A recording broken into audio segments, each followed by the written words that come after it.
قوام قوامن جی السلام علیکم مفتی صاحب. وعلیکم السلام.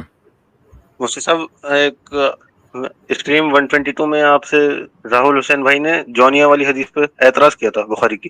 ہاں کیا تو تھا، اور میں نے کہا تھا کہ میں اس کو ہاں، ریسرچ کر کے بتاؤں گا، پھر میرے ذہن سے نکل گیا. ہاں جی جی، اس پہ میرا دوسرا آبجیکشن تھا. اوکے.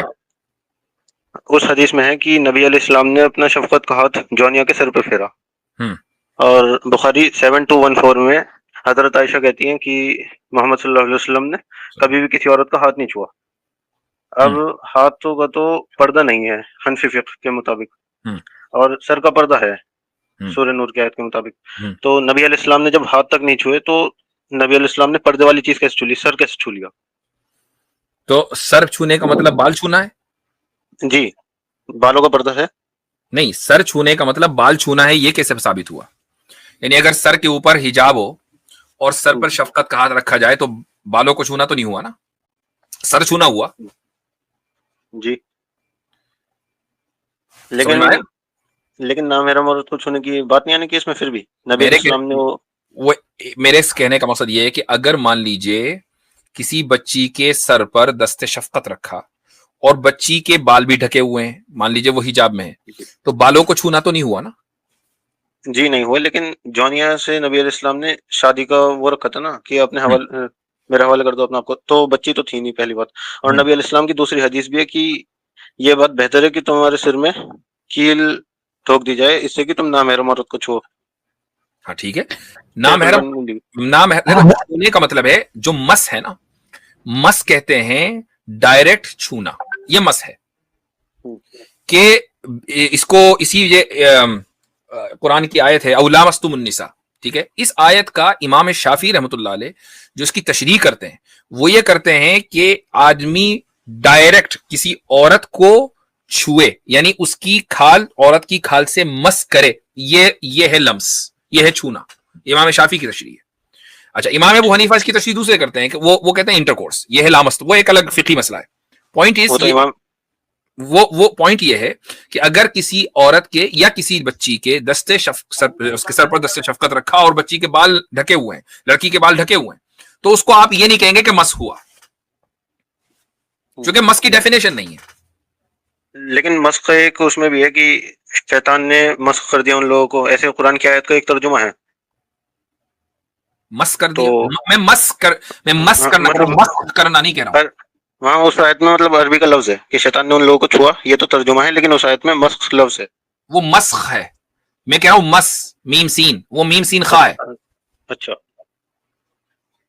تو ہم یہ تعویل کریں گے اس حدیث میں کہ جونیا کے سر پہ حجاب تھا؟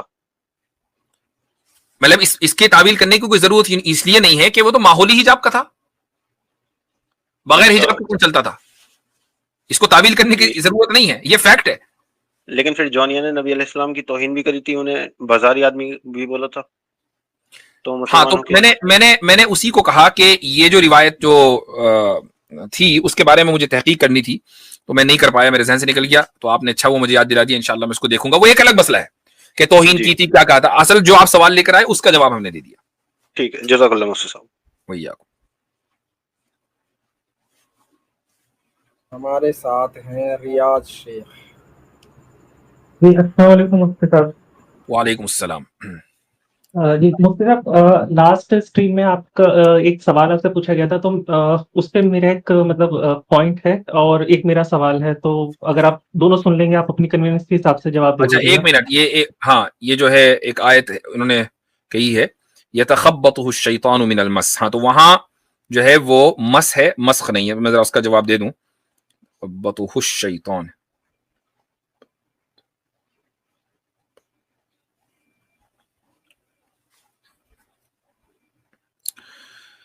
اچھا جی، آیت کے الفاظ ہیں کہ الذین یأکلون الربا لا یقومون الا کما یقوم الذی یتخبطہ الشیطان من المس. یہاں جو مس ہے اس سے کیا مراد ہے؟ تو یہ لفظ سورہ بقرہ میں ہے، اور یہاں مس سے مراد جنون، ٹچ کرنا نہیں ہے، بلکہ مس کا لفظ جنون کے لیے بھی آتا ہے، یعنی پاگل پن. تو یہ اس کا ترجمہ ہی الگ ہے. جی بولیں آپ. جی بھائی. جی تو مفتی صاحب لاسٹ اسٹریم میں آپ نے بتایا تھا کہ ایک مسلم کے لیے اہل کتاب جو ہے جیسے جوز اور کرسچن ہیں ان سے نکاح جائز ہے، تو کیا اس میں کوئی ٹرمس اینڈ کنڈیشنز ہیں؟ فار ایگزامپل کہ اگر ایک مسلم جو ہے وہ ایک کرسچن سے نکاح کرتا ہے اینڈ دین اس کے بعد بھی وہ کرسچینٹی فالو کرتے ہیں، مطلب کہ وہ بت پرستی کرتے ہیں، حضرت عیسیٰ کی آئیڈل ورشپ کرتے ہیں، تو کیا یہ الاؤڈ رہے گا؟ دیکھیں رسول اکرم، یہ ایک تھوڑا سا کچھ لوگ اس کو الگ انداز سے سمجھتے ہیں، لیکن میں آپ کو جو میری اپنی فہم ہے اس کی بنیاد پر جواب دے رہا ہوں۔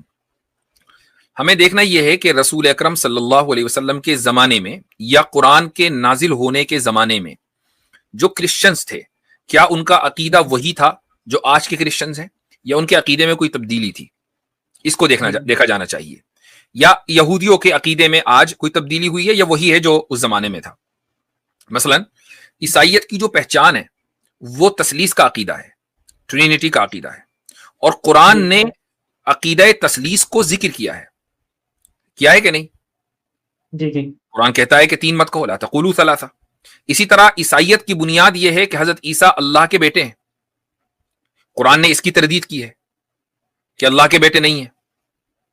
تو جب وہی عقیدہ آج چلا آ رہا ہے، ڈیٹیلز میں کچھ ادھر ادھر ہو سکتا ہے، تو اگر کوئی عیسائی کسی اور قرآن نے اس کی اجازت دی ہے، یعنی رسول اکرم صلی اللہ علیہ وسلم نے، اسلام نے اس کی اجازت دی ہے کہ ایک عیسائی لڑکی سے نکاح ہو سکتا ہے، تو ایز لانگ ایز وہ عیسائی ہے اور اسی عقیدے پر ہے، اس سے نکاح کیا جا سکتا ہے۔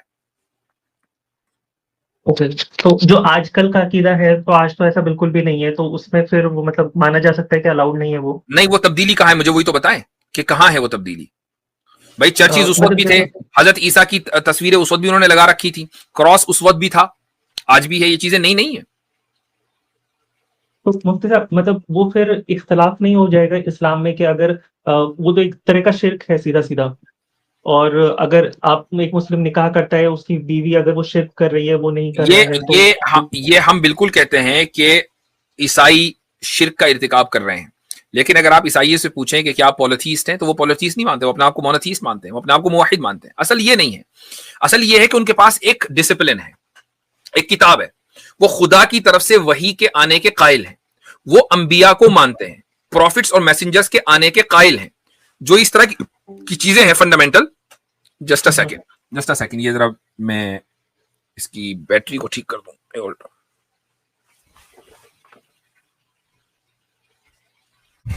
ویسے یہ اچانک لیپ ٹاپ بند ہو جاتا وہ، تو اس لیے مجھے پلگ ان کرنا پڑا۔ جی تو کہاں بات چل رہی تھی ریاض صاحب؟ ہاں، تو میں نے یہ کہا کہ اگر مان لیجئے کوئی اپنے قرآن کو تو پتا ہے نا، اللہ تعالیٰ کو تو پتا ہے کہ وہ اپنے عقیدے پر ہے، اس کے باوجود اللہ تعالیٰ نے اگر اجازت دی ہے مرد کو عورت سے نکاح کرنے کی، تو اس کے پیچھے کچھ نہ کچھ تو حکمت ہوگی۔ اب آج کے کانٹیکسٹ میں ہوتا کیا ہے، جو ایبسولوٹ کرسچن یا جوش یا ایون جو بھی فیتھ بیسڈ کمیونٹیز ہیں، اس میں ہمیشہ سوسائٹی پیٹریارکل رہی ہے۔ آپ سمجھتے ہیں اس فرق کو؟ جی جی جی، آج کے دور میں پیٹریارکل سوسائٹی کو عیب سمجھا جاتا ہے، ٹھیک ہے، اور نہ صرف یہ کہ کرسچنز میں تو خیر بالکل ہی معاملہ ہی صفا چٹ ہو چکا، مسلمانوں میں بھی ایک بڑی تعداد جو لبرلزم سے متاثر ہے وہ پیٹریارکل سوسائٹی کو غلط سمجھتی ہے۔ جب سوسائٹی پیٹریارکل ہوتی ہے، اور پیٹریارک کی جو ہے وہ کیا ہے، وہ درجہ بندی ہے، یعنی آپ فیملی کو باقی رکھنے کی درجہ بندی، وہ پیٹریارکی ہے، اس میں کوئی قباحت نہیں ہے، اس کو گالی بنا دیا گیا۔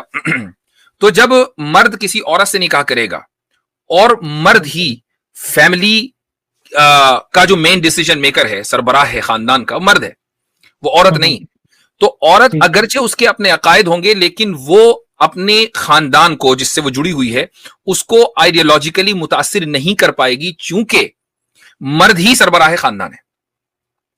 اب معیار بدل گئے، اب ہوا کیا کہ مرد تو ہو گیا رعایا اور عورت ہو گئی مین ڈیسیجن میکر۔ ایک تو یہ کہ کسی کے گھر میں کہیں، اور ایک یہ کہ باقاعدہ پیٹریارکل سسٹم کو ہی ختم کر دیا گیا۔ یہی وجہ ہے کہ ایک صحابی ہیں، میں نے ان کا قول پڑھا، اب تو بہت عرصہ ہو گیا، شاید 20 سال ہو گئے ہوں گے۔ یہ قول میں نے پڑھا احکام القرآن جساس میں، جساس کی کتاب ہے، ابو بکر جساس کی احکام القرآن، اور یہ جو آیت ہے سورہ مائدہ کے اگلے صفحے پر جہاں یہ مسئلہ چل رہا ہے، اس آیت کے تحت ابن عمر رضی اللہ عنہ کا یہ قول ہے کہ انہوں نے اس طرح کے نکاح کو ناپسند کیا ہے.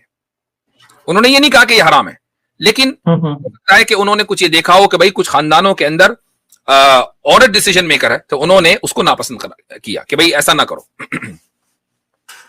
اوکے ٹھیک ہے مفتی صاحب, یہ کلیئر ہو گیا. میرا سوال میں کر سکتا ہوں جو میرا اوریجنل سوال تھا؟ وہ تو اوریجنلی ہو گیا, یہ اب آگے بات کریں گے اگلی مرتبہ. اچھا ٹھیک ہے مفتی صاحب, ایک ریکویسٹ تھی کہ نا میں قرآن کا ٹرانسلیشن میں نے کمپلیٹ کیا ہے, آڈیو سے کیا ہے. میں چاہتا ہوں کہ میں تھوڑے سے نا اور زیادہ تفصیل میں اس کو کروں, تو کوئی بک ریکمینڈ کر سکتے ہیں آپ, یا کوئی آڈیو بک اگر ہے تو زیادہ ہیلپ فل. کیا مطلب آپ نے آڈیو میں ٹرانسلیشن پڑھا ہے؟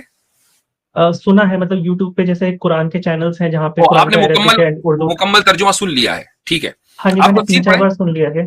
تفسیر پڑھیں, معارف القرآن پڑھیے. ٹھیک ہے, یہ بک ہے مفتی صاحب؟ جی ہاں بک ہے. ٹھیک ہے مفتی صاحب, میں کرتا ہوں. ٹھیک ہے, اللہ حافظ مفتی صاحب. جزاکم اللہ خیرا. سبق پھر پڑھ صداقت کا, عدالت کا, شجاعت کا, لیا جائے گا تجھ سے کام دنیا کی امامت کا.